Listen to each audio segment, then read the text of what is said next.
The autumn rain drummed against the windows of Olivia's Garden, the upscale restaurant in downtown Denver where Maria Rodriguez had reserved a table for three. She smoothed her navy dress, the one she'd bought specifically for occasions like this at Nordstrom's annual sale, spending more than she usually would on herself because she wanted to look perfect for this moment. The dress still had the faint scent of the lavender sachets she kept in her closet, a habit from her grandmother who had taught her that clothes should always smell like home. She checked her gold watch, a gift from David on her 50th birthday. For the third time, 7:15, David and his fiancée Jessica were already 15 minutes late. But Maria told herself it didn't matter. Traffic in downtown Denver could be unpredictable on a Friday evening, and she knew David's marketing firm often kept him late for client emergencies. What mattered was that her 28-year-old son had finally agreed to a family dinner after months of cancellations and rain checks. Maria had spent 3 hours that afternoon getting ready, not just with her appearance but with conversation. Topics she'd researched Jessica's company online, memorized the names of David's new colleagues he'd mentioned in passing, and even practiced questions in the mirror that would show interest without seeming intrusive. The effort felt pathetic now, but she'd wanted everything to be perfect. Maria's heart fluttered with nervous excitement as she spotted David's familiar silhouette through the restaurant's glass doors. At 52, she'd spent the last decade rebuilding her life after her divorce, pouring every ounce of love and energy into raising David as a single mother. The divorce had been brutal-laden months of lawyers and mediation. Watching her marriage of 15 years dissolve into bitter arguments about custody schedules and asset division. But through it all, David had been her anchor. Watching him stride confidently through the restaurant in his expensive charcoal suit, one she'd helped him pick out for his first job interview 4 years ago, she felt that familiar surge of maternal pride mixed with longing. Her baby boy, who used to curl up next to her on Sunday mornings to watch cartoons, who had called her crying during his first week of college because he missed her cooking, had grown into a successful marketing executive. The transformation still amazed her sometimes. Traffic was insane, David said, barely making eye contact as he pulled out a chair for Jessica, a polished blonde in her mid-20s who worked at the same firm. Jessica offered Maria a tight smile that didn't quite reach her eyes. "Oh, that's perfectly fine, sweetheart. I just got here myself," Maria lied, having arrived 30 minutes early in her eagerness. "Jessica, you look absolutely beautiful. That color is stunning on you." "Thank you," Jessica replied curtly, immediately burying herself in the menu. As they settled in, Maria felt the familiar awkwardness that had become standard in her interactions with David over the past year. Since he'd gotten serious with Jessica, their once close relationship had grown distant in ways that left her feeling like she was constantly reaching across an expanding chasm. Phone calls that used to last an hour now ended abruptly after 10 minutes. Visits to his apartment, once welcome and frequent, now required advance notice and felt stilted, as if she were a guest rather than family. The change had been gradual but devastating. David used to call her about everything: work frustrations, dating dilemmas, even mundane decisions like which brand of coffee maker to buy. They'd had inside jokes and shared memories that could reduce them both to laughter with just a few words. Now, Maria felt like she was performing the role of mother rather than simply being his mom, carefully editing her words and emotions to avoid seeming too involved or overwhelming. But tonight felt different. Tonight she was determined to bridge that gap. "So, Jessica, David tells me you grew up in California. I've always wanted to visit Napa Valley. Do you have family there?" Maria asked warmly, genuinely interested in getting to know the woman who might become her daughter, in law. Jessica looked up from her menu with barely concealed annoyance. "Yes. In Sacramento, it's not really wine country." "Oh, I'm sorry. I just assumed," Maria began. "You know, David, I was cleaning out the garage last weekend and found your old baseball trophies. Remember when you hit that grand slam in the championship game? You were only 12, but you ran those bases like you were in the World Series." "I have the whole thing on video, Mom. That was literally 20 years ago," David interrupted, not looking up from his phone. "I know, but I thought Jessica might like to hear about it. You were such an athlete back then, and so determined." When he set his mind to something, there was no stopping him, Maria continued, turning to Jessica with a hopeful smile. Jessica gave a noncommittal nod, clearly more interested in the wine list than childhood stories. Undeterred, Maria pressed on. "And speaking of determination, I'm so proud of how you've built your career. David, when you called last month to tell me about the promotion, I actually cried. I remember when you were in college struggling with those marketing classes, and I used to help you practice presentations in the living room. We get it." "Mom, you were there for everything," David said sharply, finally looking up with irritation flashing in his eyes. The words hit Maria like a physical blow, but she forced herself to keep smiling. "I'm sorry, I didn't mean to. I'm just excited to catch up. We haven't talked properly in weeks." "Maybe because every conversation turns into a trip down memory lane," David muttered, his attention already drifting back to his phone. Maria felt her cheeks burn, but she pushed forward, desperate to salvage the evening. "Well, let's talk about the future then. Have you two set a date for the wedding? I know some wonderful vendors from when I organized the charity gala for the community center. We're handling it ourselves," Jessica interjected coldly. Of course. I just thought maybe I could contribute something. I've been saving up, and I'd love to, Mom. Can you please just stop?" David's voice cut through the restaurant's ambient noise like a knife. Several nearby diners turned to look. "You don't need to insert yourself into every aspect of my life. We're adults. We can figure things out without constant commentary and suggestions." The silence that followed was deafening. Maria felt every eye in their section of the restaurant boring into her, witnessing her humiliation. Her throat constricted, and for a moment she couldn't breathe. The elderly woman at the next table looked away quickly, her face flushed with secondhand embarrassment, while her husband cleared his throat and suddenly became very interested in his wine glass. A young couple 2 tables over had gone completely silent, their own conversation suspended as they tried to pretend they hadn't heard David's harsh words. Maria's hands began to shake slightly, and she pressed them flat against her thighs under the tablecloth to hide the tremor. The restaurant's ambient noise, the clink of silverware, the murmur of other conversations, the soft jazz playing overhead seemed to amplify around her, creating a strange echo chamber where David's words replayed on an endless loop. "Can you please just stop?" 28 years of motherhood condensed into that single moment of public rejection. 28 years of bedtime stories and packed lunches, of cheering from soccer sidelines and helping with homework, of sacrificing her own dreams and comfort for his well-being, all dismissed with the casual cruelty of someone asking a stranger to stop talking too loudly in a movie theater. Jessica, instead of diffusing the tension, seemed almost satisfied by the exchange. She reached over and placed her hand on David's arm in a gesture that felt more possessive than comforting. There was something in her expression, a subtle smugness that suggested she'd been waiting for this moment, for David to finally put his mother in her place. Throughout their relationship, Jessica had made subtle comments about David's closeness with his mother. "It's sweet that you're so close," she'd say, but the tone always carried an undertone of judgment. "But at some point you have to cut the cord, you know? My brothers learned to be independent much earlier." She'd shared stories about her own family, where emotional distance was worn as a badge of maturity, where needing your parents past age 18 was seen as a character flaw.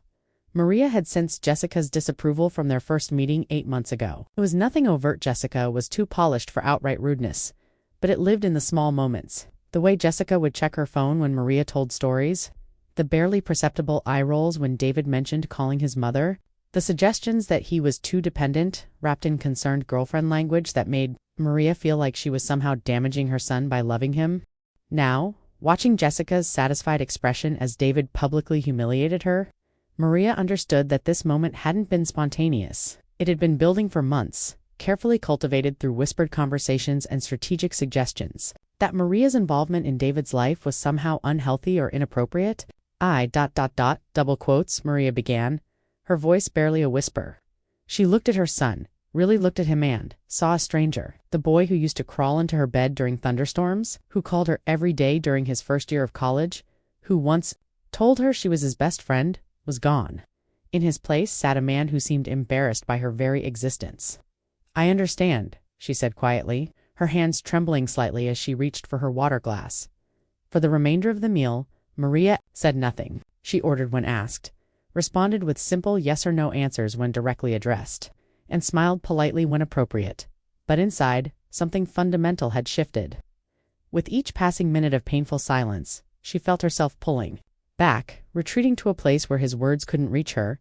David seemed oblivious to the change, chatting animatedly with Jessica about their upcoming weekend plans, work, gossip, and shared friends, a life that clearly had no room for his mother.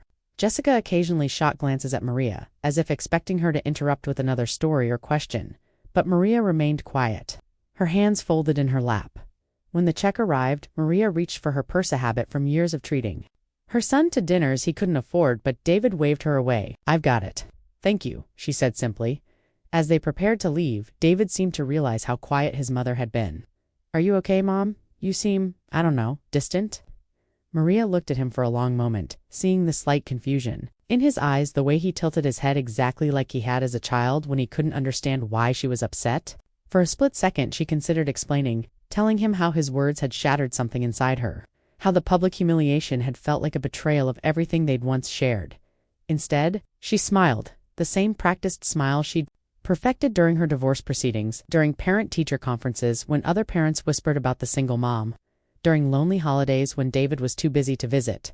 "I'm fine, sweetheart, thank you for dinner. It was lovely to see you both." She hugged him goodbye, breathing in the familiar scent of his cologne, the same brand she'd bought him for Christmas 3 years running because he'd mentioned liking it once. But, as his arms briefly encircled her, she felt the distance between them like a physical space that no amount of maternal love could bridge.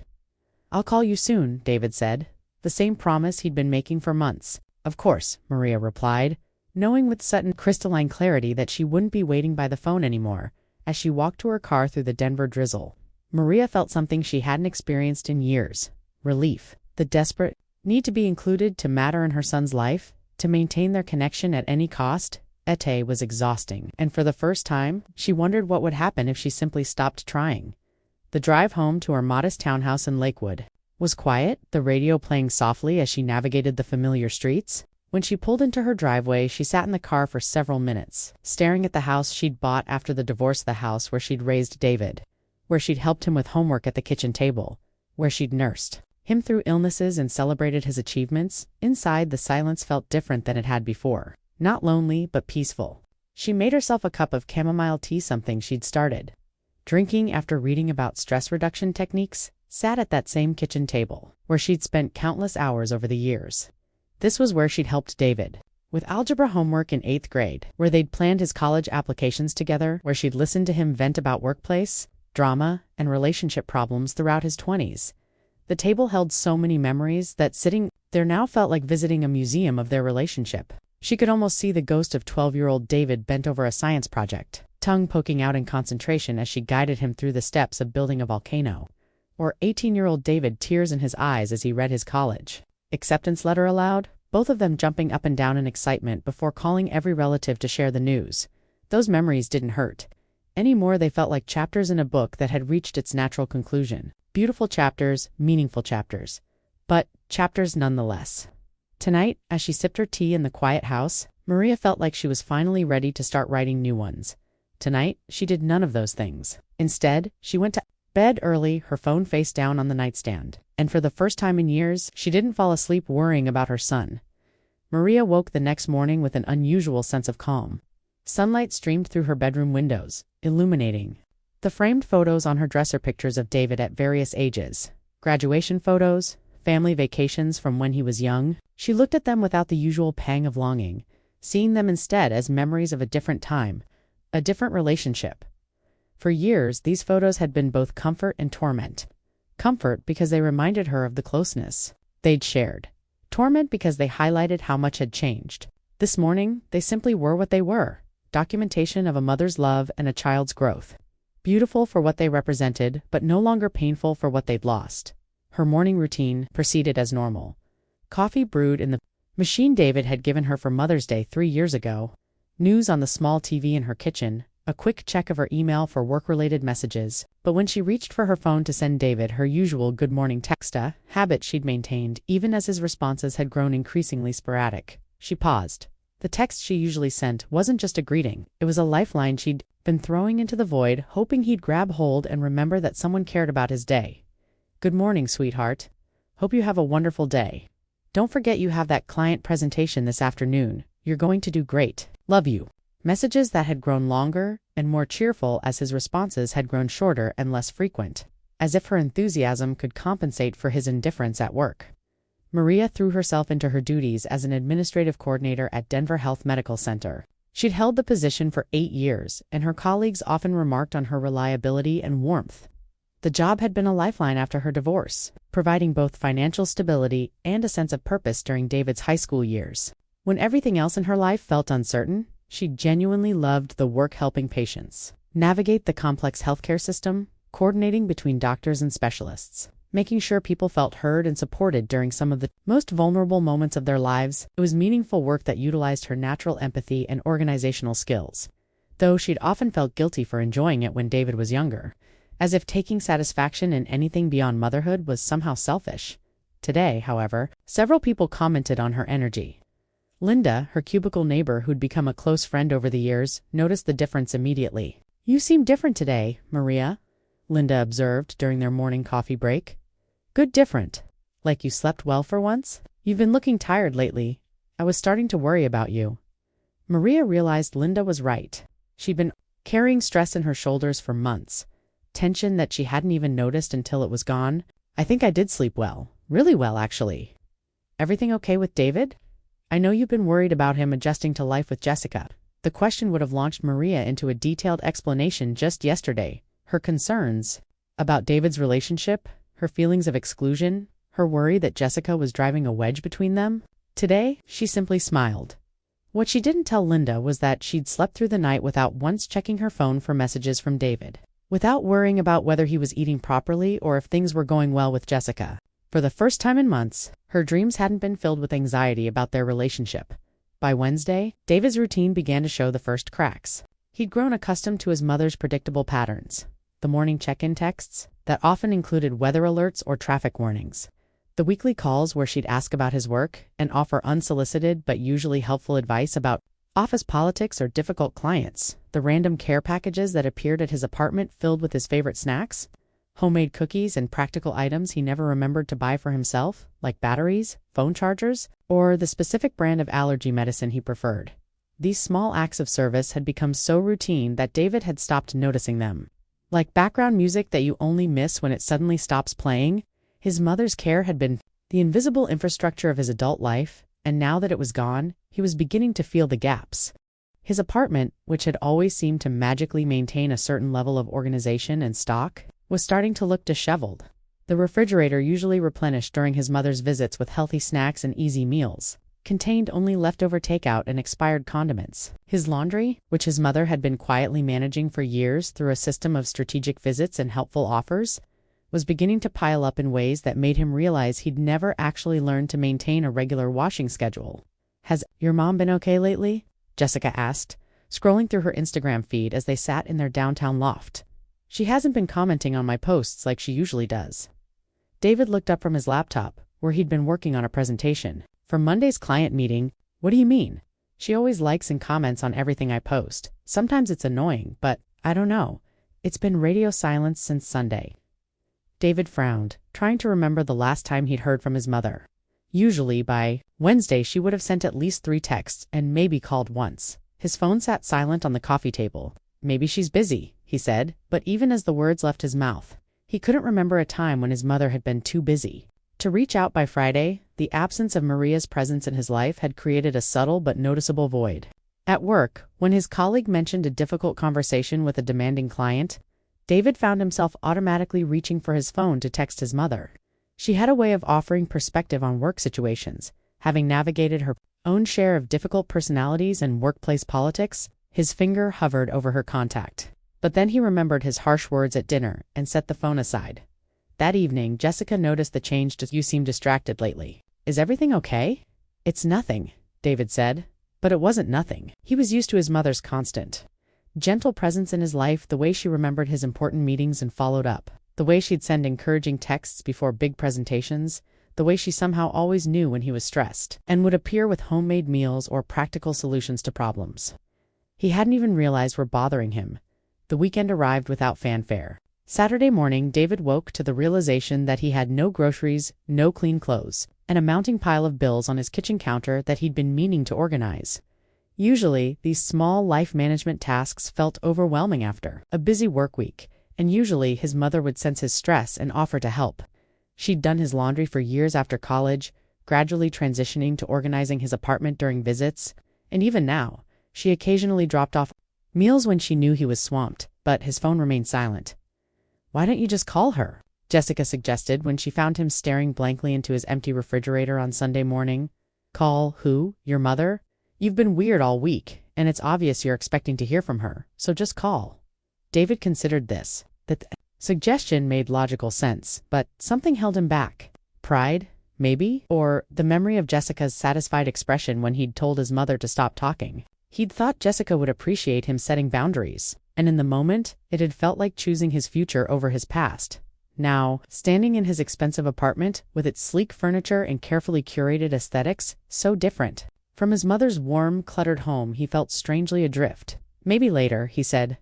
Meanwhile, Maria was discovering the freedom that came with stepping back. Her weekends previously spent worrying about David or finding excuses to drive by his apartment just to see if he needed anything, were now hers to fill as she pleased. She deep-cleaned her house, something she'd been putting off for months because her free time had always been consumed by David-related activities. She organized her closets, finally donating clothes she'd been holding on to just in case David needed them for job interviews or special occasions. More importantly, she called her sister Carmen in Phoenix for a long, leisurely conversation that didn't revolve around David's latest career moves or relationship developments. For the first time in years, Maria talked about herself, her work, her interests, her own dreams and frustrations. You know what's funny? Maria told Carmen as she sorted through old photo albums. I've been so focused on being David's mother that I forgot I'm also just Maria. I have opinions about things that have nothing to do with him. I have goals that aren't related to his success. I used to love reading mystery novels and trying new recipes and planning weekend trips to mountain towns. When did I stop doing all of that? Carmen laughed, but it was a gentle sound. You stopped doing it gradually, Mia. It happens to a lot of mothers. We get so consumed with our children's lives that we forget we had lives before them and can have lives beyond them. You sound different, Mia, Carmen observed. Lighter somehow. I feel lighter, Maria admitted. I think I've been carrying around worry that isn't mine to carry. On Sunday afternoon, Maria did something she hadn't done in years. She went to a movie by herself. She chose a romantic comedy, bought herself popcorn and a drink, and settled into the theater without once checking her phone. The freedom was intoxicating as she drove home. She passed David's neighborhood and felt only a mild curiosity about how he was spending his Sunday. No burning need to check on him. No impulse to stop by with groceries or offer to help with laundry. It was as if the desperate maternal anxiety that had driven so much of her behavior had simply ... stopped. That evening, her phone buzzed with a text from David. Hey Mom, hope you had a good weekend. Maria read the message while she prepared her lunch for the next day, something she'd started doing on Sunday evenings as part of her new self-care routine.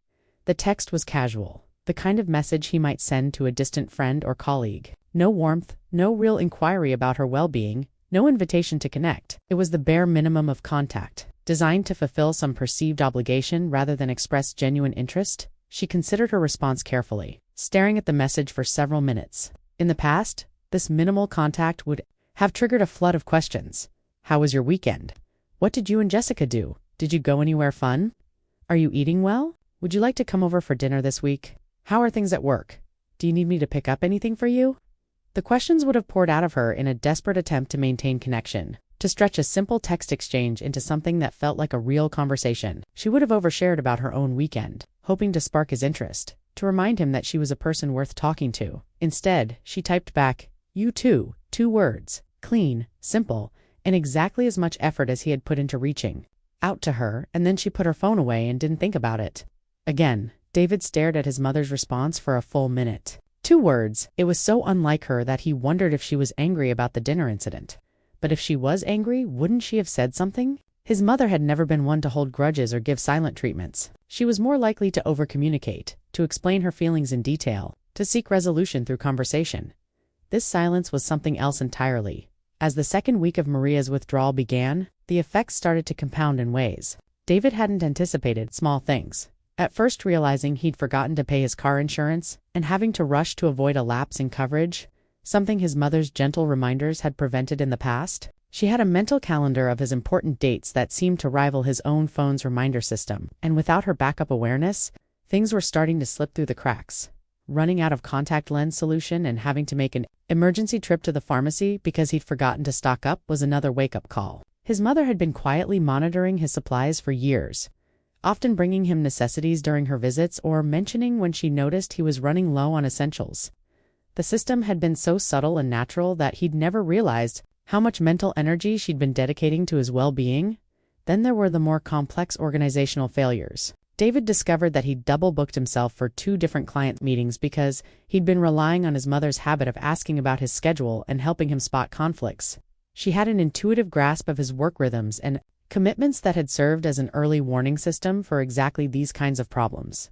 These weren't major crises, but they created a constant low-level stress that he began to associate with his mother's absence. It was as if she'd been handling dozens of small details that made his life run smoothly. And without her quiet support, the machinery of his daily existence was developing squeaks and hiccups that demanded his attention in ways he wasn't prepared for. By Thursday of the second week, Jessica was openly annoyed. "You've been impossible to live with lately. You're distracted all the time.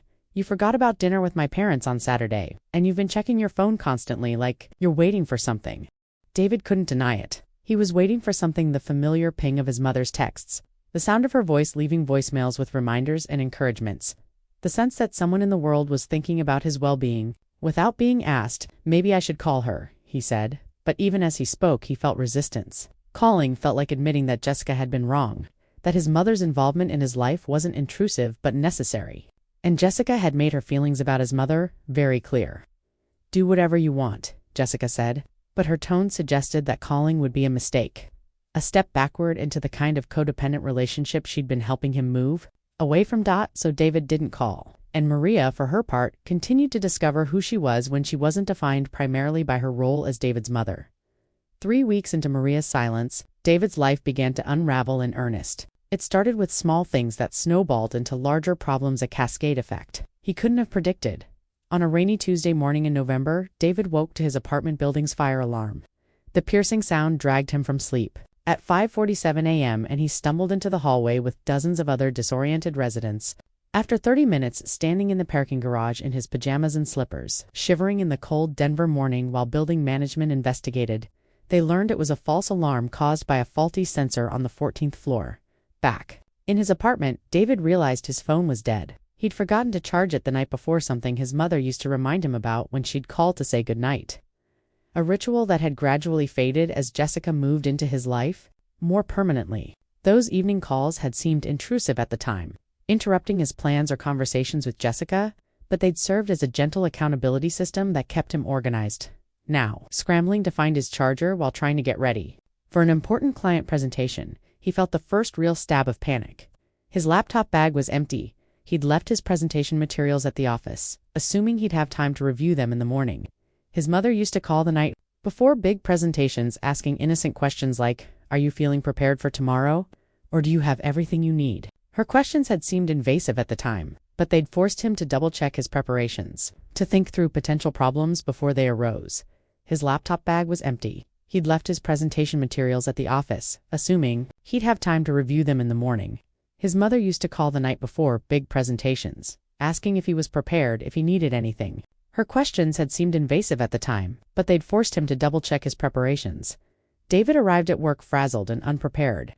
The presentation for a potential client worth 6 figures to his marketing firm went poorly. He stumbled through slides he hadn't reviewed, forgot key statistics, and watched the client's expressions shift from interest to polite skepticism. "What happened in there?" his boss, Margaret, asked afterward. "That wasn't like you."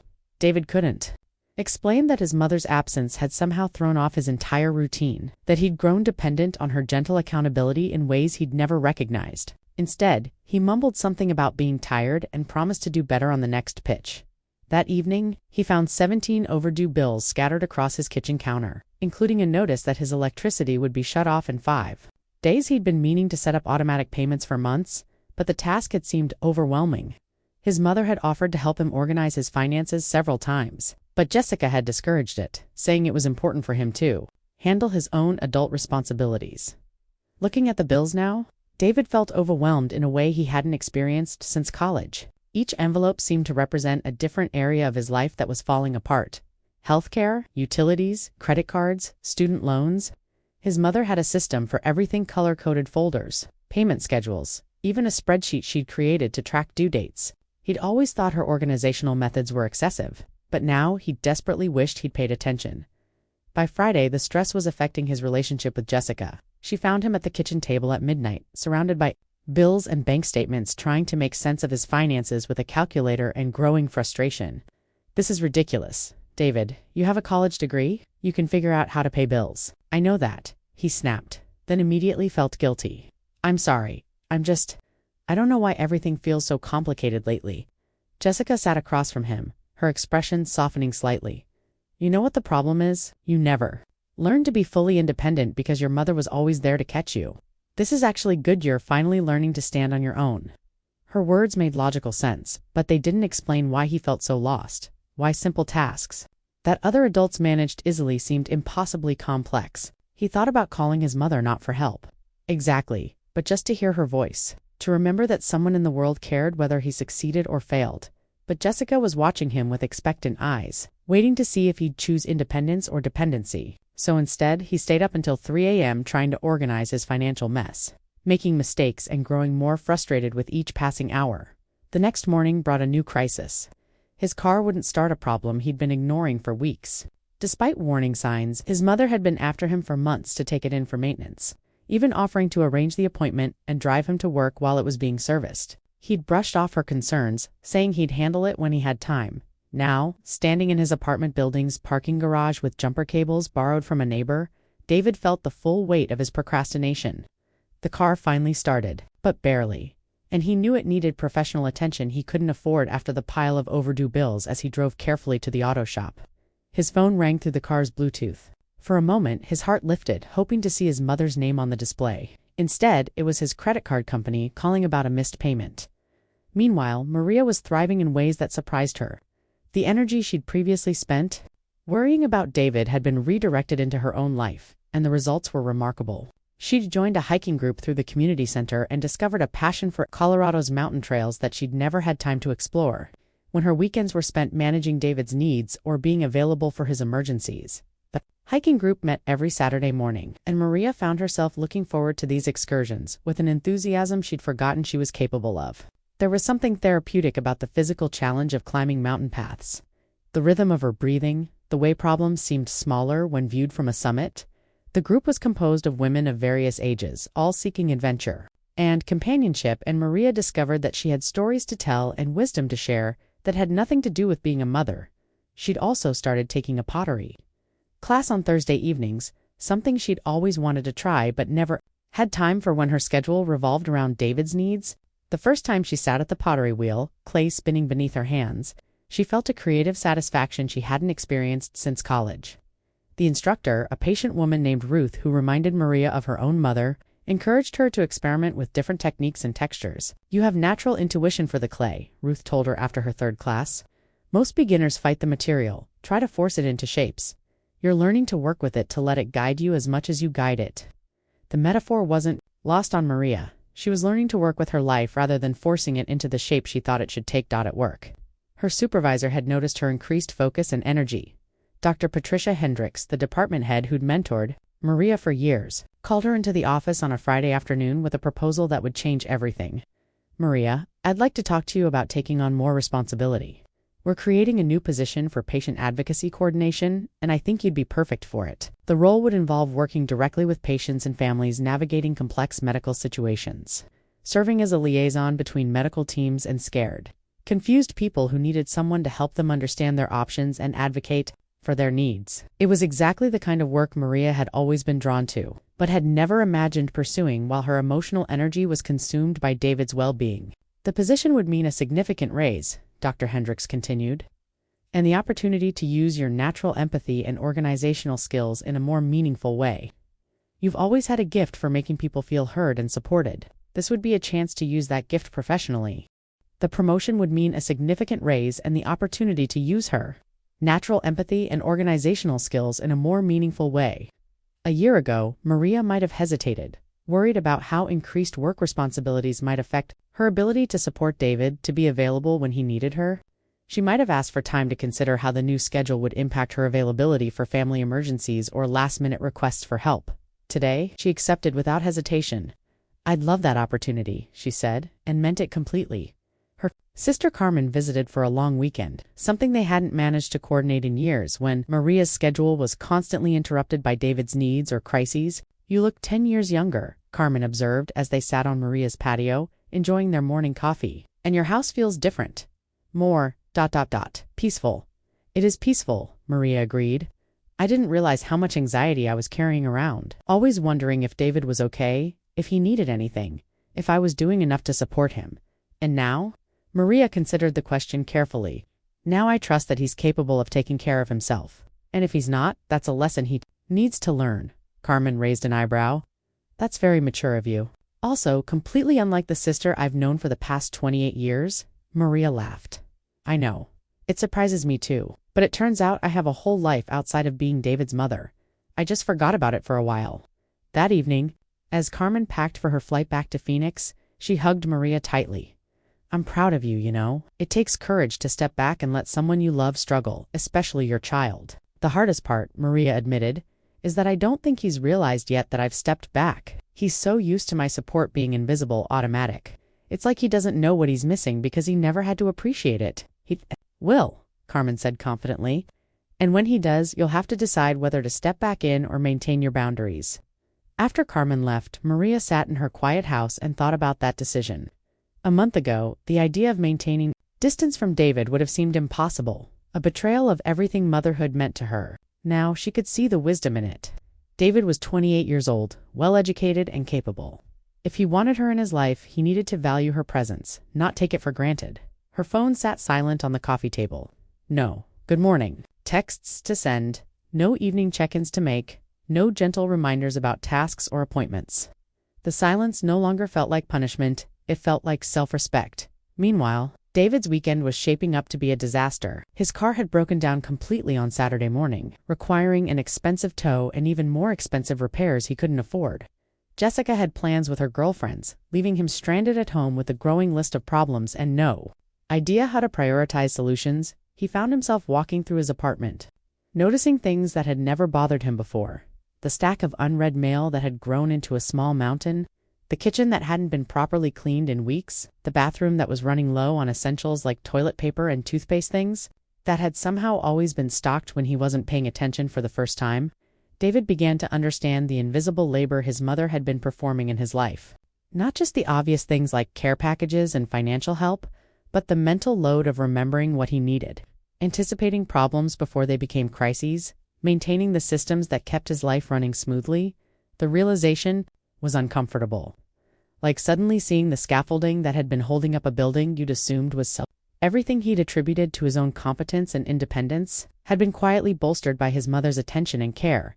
As evening fell and his problems remained unsolved, David finally reached for his phone and scrolled to his mother's contact. His finger hovered over the call button for a full minute.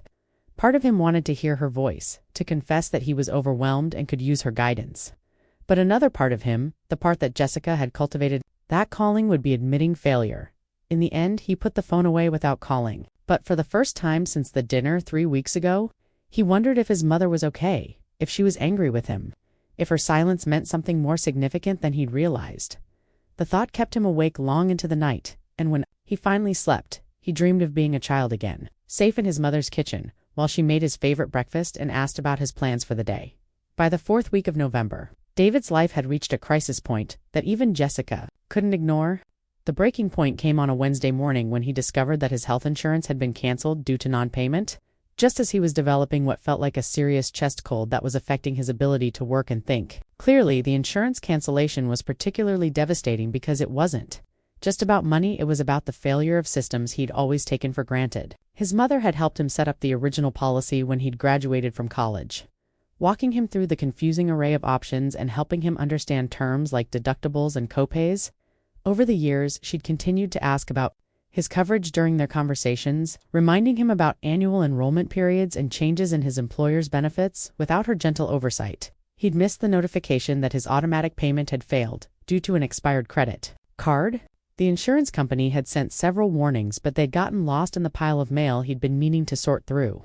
His mother's organizational systems, the color-coded filing method she'd tried to teach him, the calendar reminders she'd helped him set up had all fallen by the wayside as their relationship deteriorated. This is insane, Jessica said, watching him cough through a client call from their home office. You're a grown man with a college degree and a good job. How do you not know how to manage basic adult responsibilities? My brothers figured this stuff out in their early 20s. David wanted to explain that he'd always managed them more thought he had. What he was beginning to realize was that his mother had been his safety net for so long, that he'd never developed the systems other adults used to stay organized and on top of important details. When she'd offered to help set up automatic payments, create filing systems, or establish routines for managing adult responsibilities, he'd seen it as interference rather than education, control rather than care.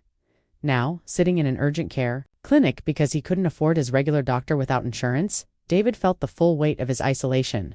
The intake form asked for an emergency contact, and he automatically started to write his mother's information before stopping. If something serious happened to him, would she even know?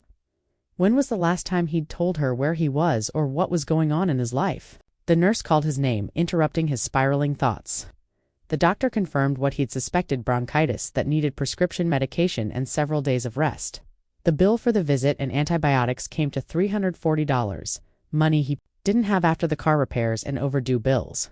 Walking out of the clinic, David felt more alone than he had since his parents' divorce 15 years earlier.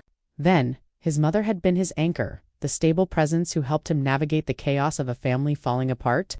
Now, he was navigating his own chaos without any anchor at all.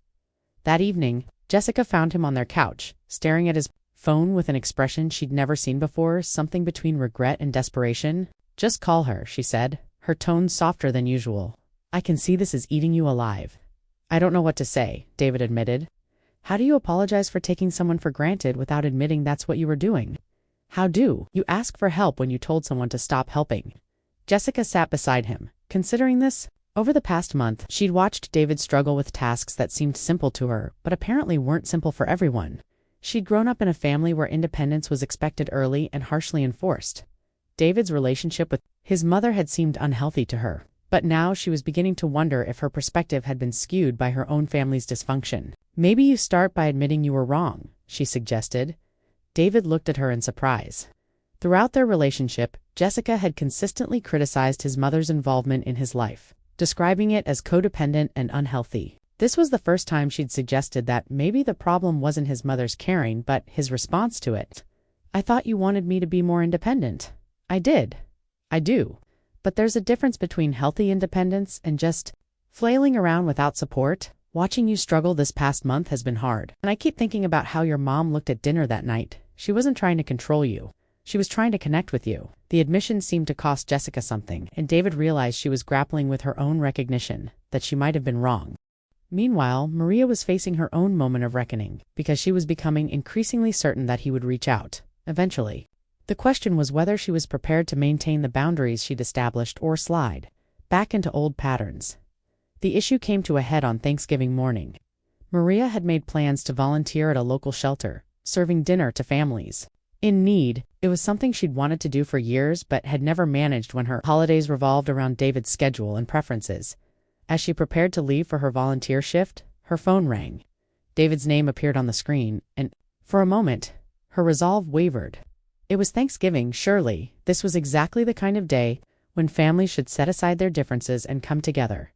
But as she looked at the phone, Maria realized that answering would send a message she wasn't ready to send, that his silence for over a month was acceptable, that he could ignore her until he needed something, that her feelings about the dinner incident didn't matter as long as he eventually decided to make contact. She let the call go to voicemail.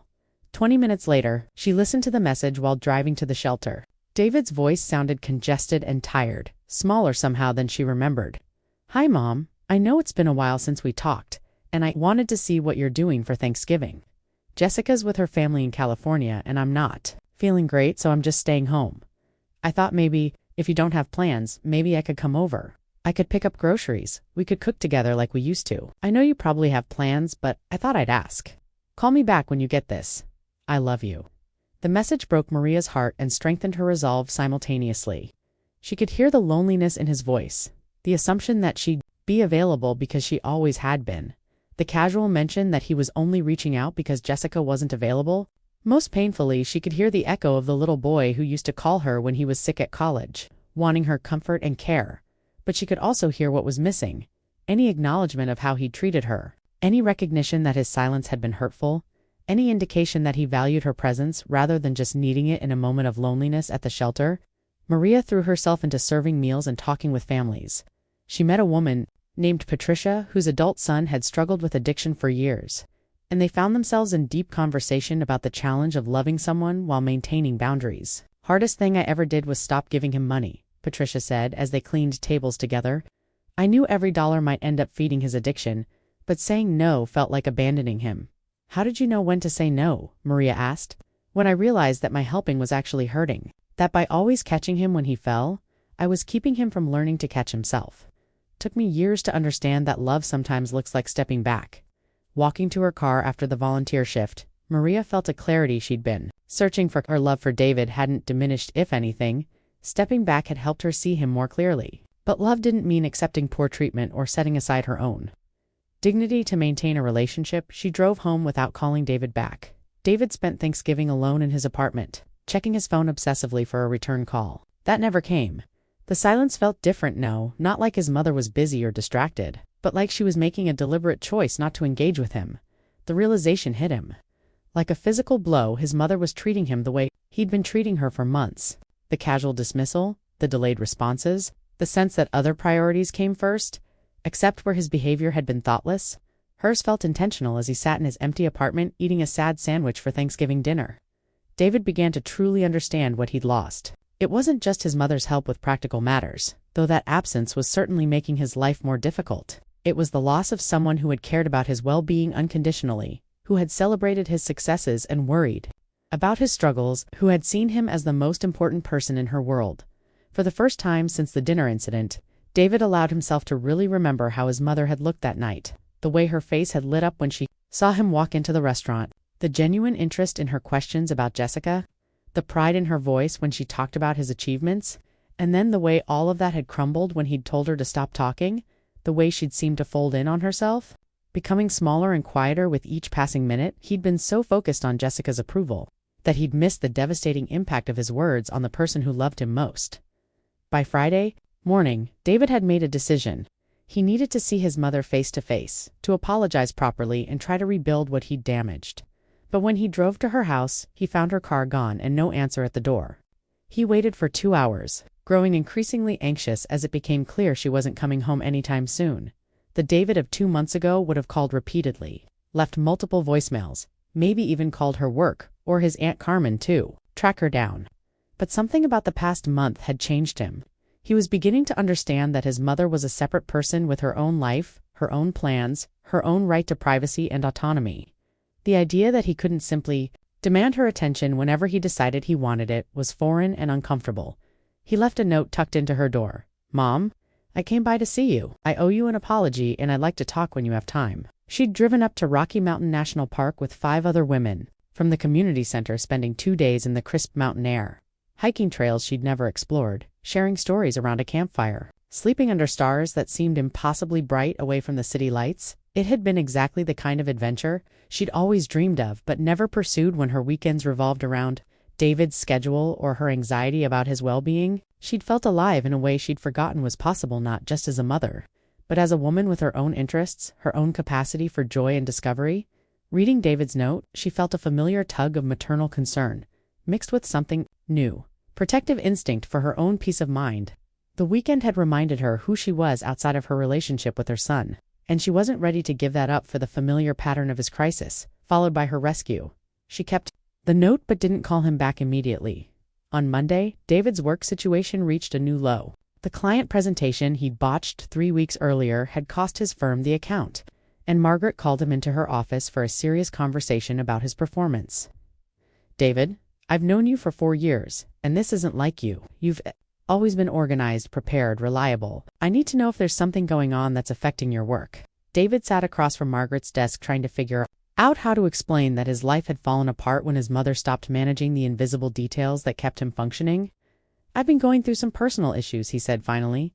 "Family stuff, but I know that's not an excuse for my work performance."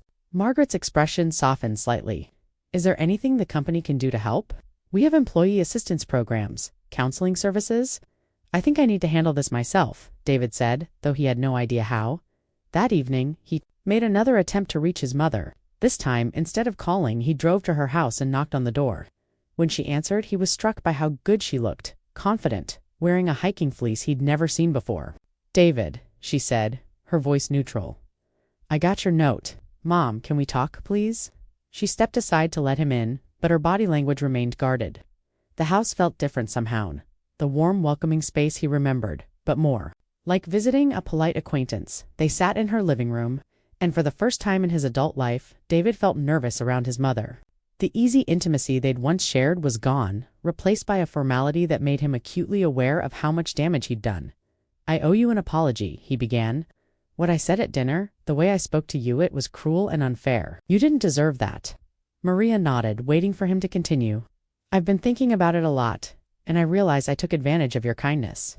I got so used to your support that I stopped appreciating it. I stopped appreciating you." "Thank you for saying that," Maria said quietly. "It means something to hear you acknowledge it." David felt a flicker of hope. "I was wondering if maybe we could start over.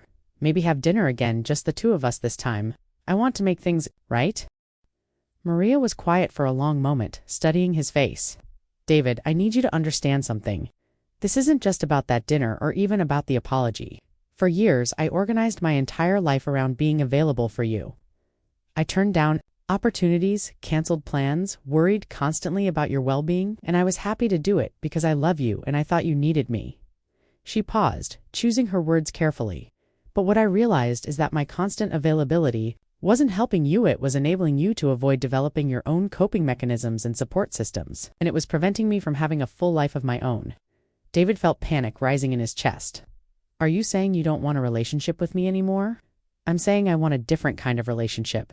One where we're both whole people, with our own lives, who choose to include each other because we value what the other brings, not because of obligation or habit." "I do value what you bring," David said desperately. "These past few weeks have been hell without you. I couldn't handle basic things." "I need you, Mom. I know you need me," Maria replied. "But I need you to want me too. Not just when Jessica's not available, not just when you're sick or overwhelmed. I need to know that I matter to you when things are good, not just when they're falling apart." David stared at her, beginning to grasp the depth of what he'd lost and the work it would take to rebuild it. "How do I show you that? How do I prove that I want you in my life, not just when I need help?" Maria stood up, signaling that the conversation was ending. "I don't know, David. That's something you'll have to figure out for yourself. But I can tell you that it's going to take more than an apology and a dinner invitation." As she walked him to the door, she added, "I love you, and I always will. But I won't go back to the way things were. I've discovered that I have value beyond what I can do for you, and I'm not willing to give that up." David drove home in a daze, Maria's words echoing in his mind.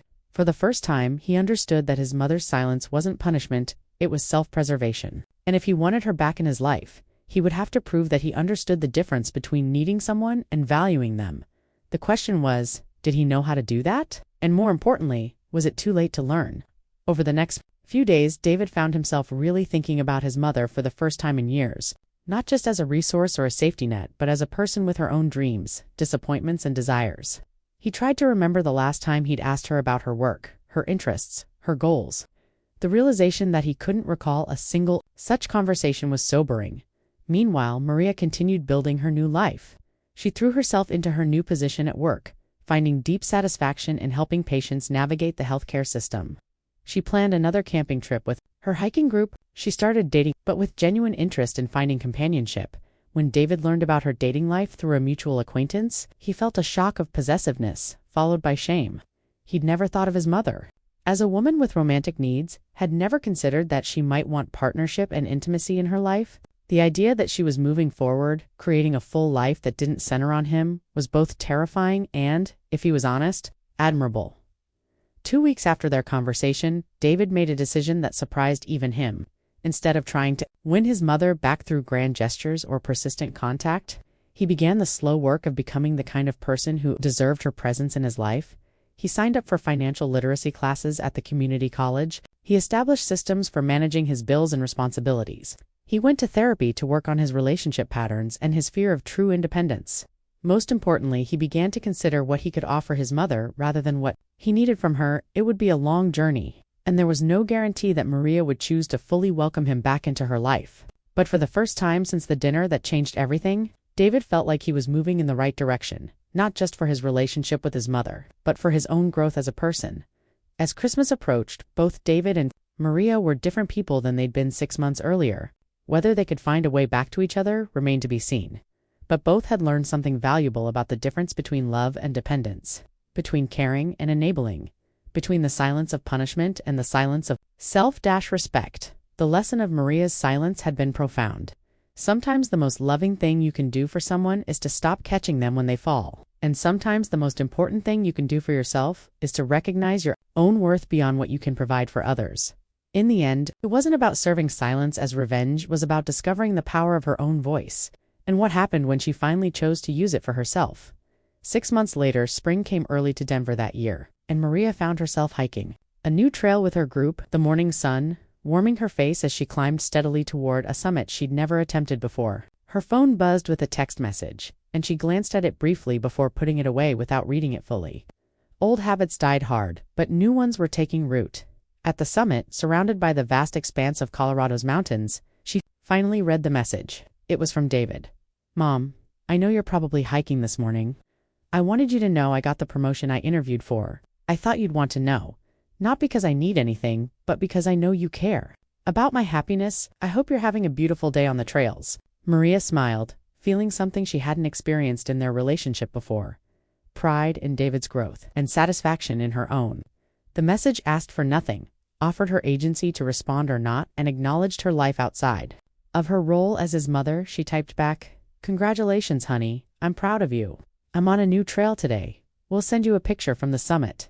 Love you." It wasn't a return to the old patterns, but it was something new, something healthier. As she began her descent, Maria realized that her silence hadn't been about punishment at all. It had been about teaching them both a lesson they'd both needed: to learn that the most meaningful relationships are built on mutual respect and appreciation, not on need and habit. Sometimes, she reflected, the most profound conversations happen without words at all.